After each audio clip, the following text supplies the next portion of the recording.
আপনারা দেখতে পাচ্ছেন একেবারে উপরে কারখানার উপরে কিন্তু প্রথম নবম তলার ছাদ কিন্তু এখন নেই।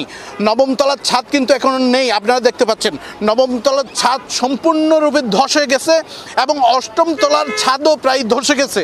অষ্টম তলা আপনারা দেখতে পাচ্ছেন পুরো অষ্টম তলার দেওয়ালগুলো কিন্তু ভেঙে ভেঙে পড়ছে এবং ওই দেওয়ালের ভাঙ্গা অংশ দিয়ে কিন্তু আগুনের লেলিহান শিখে বের হচ্ছে এবং আপনাদের ধোঁয়ার কুণ্ডলী আকাশের দিকে উঠছে। পুরো আকাশ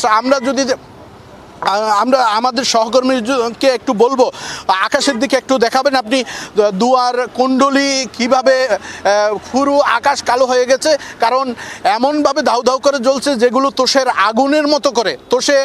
তোষে আগুন লাগলে যেই অবস্থা হয়, কাঠের স্তূপে আগুন লাগলে যে অবস্থা হয়, ঠিক একই অবস্থা দেখতেছি আমরা এই কারখানাটি আগুন লাগার দৃশ্য। আসলে এটি খুবই মর্মান্তিক।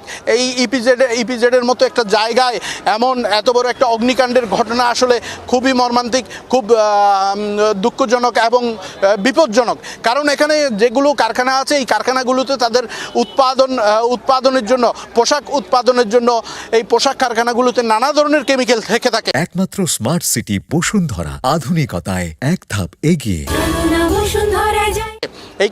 এই কেমিক্যালগুলোতে আগুন লাগলে আসলে এগুলো নেবানো কষ্টকর হয়ে যায়, এগুলো নিয়ন্ত্রণে আনা কষ্টকর হয়ে যায়। আপনি দেখতে পাচ্ছেন, দর্শক দেখতে পাচ্ছেন এখনই আবার নতুন করে আবার আগুনের একেবারে